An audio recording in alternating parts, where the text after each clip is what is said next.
नमस्कार, PGS news के 2 मार्च 2025 के दोपहर समाचारों में आपका स्वागत है। हम आपके लिए लाते हैं हरियाणा से जुड़ी सभी महत्वपूर्ण और काम की खबरें। तो बिना समय गवाए जान लेते हैं। पहले जानते हैं मौसम का हाल। हरियाणा में अभी भी बारिश के आसार बने हुए हैं। मौसम विभाग के मुताबिक पश्चिमी विक्षोभ के आंशिक प्रभाव से 3 और 4 मार्च को हवा में बदलाव आने से ज्यादातर क्षेत्रों में आंशिक बादल छाए रहने का अनुमान है। 5 मार्च के बाद उत्तर पश्चिमी हवाएं चलने से फिर से रात्रि तापमान में गिरावट आने की संभावना है। वहीं शनिवार सुबह 5 बजे सोनीपत में तेज बारिश हुई। इस दौरान बादल गरजे और बिजली चमकी। सुबह से यही हाल पलवल, फरीदाबाद और झज्जर में भी है। साथ ही सिरसा के नाथुसरी चोपड़ा में हल्की धुंध देखी गई। इसके अलावा हिसार, भिवानी और जींद, कुरुक्षेत्र, पानीपत, सोनीपत, करनाल और पंचकुला के लिए भी अलर्ट जारी किया गया है। आगे समाचारों में हरियाणा विद्यालय शिक्षा बोर्ड ने 10वीं और 12वीं के पेपर आउट होने की घटनाओं पर कड़ा एक्शन लिया है। बोर्ड ने उन सेंटरों की परीक्षा रद्द कर दी है जहां से पेपर आउट हुआ।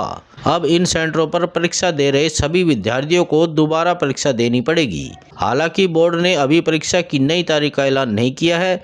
बोर्ड के सचिव अजय चोपड़ा ने शनिवार को एक प्रेस कॉन्फ्रेंस कर बताया कि अब सभी एग्जाम परीक्षा केंद्र पर ऑब्जर्व की निगरानी में होंगे। इसके लिए बोर्ड ने कुल 588 ऑब्जर्व नियुक्त किए गए हैं। ये परीक्षा केंद्र पर निगरानी रखेंगे। साथ ही जरूरत पड़ने पर तत्काल एक्शन भी ले सकेंगे। आगे समाचारों में हरियाणा में बीते 3 दिन हुई बारिश और ओलावृष्टि से फसलों को नुकसान पहुंचा है। विशेष रूप से गेहूं की फसल खेतों में गिर गई है, जिससे पैदावार पर असर पड़ने की संभावना है। इसे देखते हुए सरकार ने किसानों को मुआवजा देने का ऐलान किया है। सीएम सैनी ने कहा कि हरियाणा में बेमौसम बारिश हुई, पर हर जिले के डीसी से वीडियो कॉन्फ्रेंस पर बात की गई है। उनसे कहा गया है कि अपने जिलों में किसानों की हुई नुकसान को चिन्हित कर उनकी रिपोर्ट बनाकर भेजे, ताकि सरकार अपना क्षतिपूर्ति पोर्टल खोल सके और किसान अपने मुआवजे के लिए आवेदन कर सकें। आगे समाचारों में हरियाणा में 9 नगर निगम समेत 40 निकायों के लिए वोटिंग चल रही है। वोटिंग शाम 6 बजे तक चलेगी।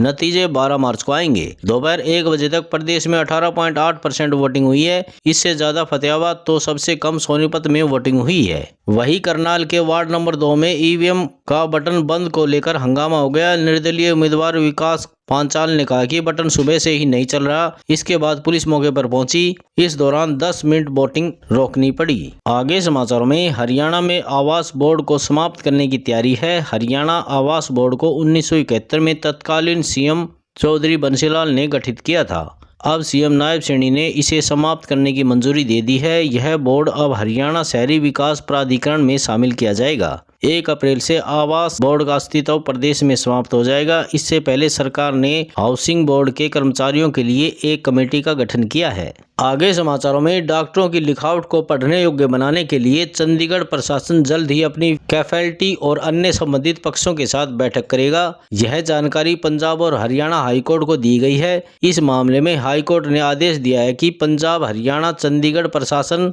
और अन्य संबंधित पक्ष इस समस्या के समाधान के लिए उपाय सुझाए। आगे समाचारों में हरियाणा के भिवानी के दूल्हे ने राजस्थान की बेटी से बिना दहेज शादी की है। लड़की वालों ने 21 लाख रुपए दहेज के रूप में ऑफर किए, लेकिन लड़के ने रकम लौटाते हुए केवल 1 रुपया लिया। साथ में शगुन के रूप में 1 नारियल लेकर शादी की रस्में निभाई। दूल्हे का नाम मोहित है। वह BA तक पढ़ा है और बजरी रोड़ी का कारोबारी है।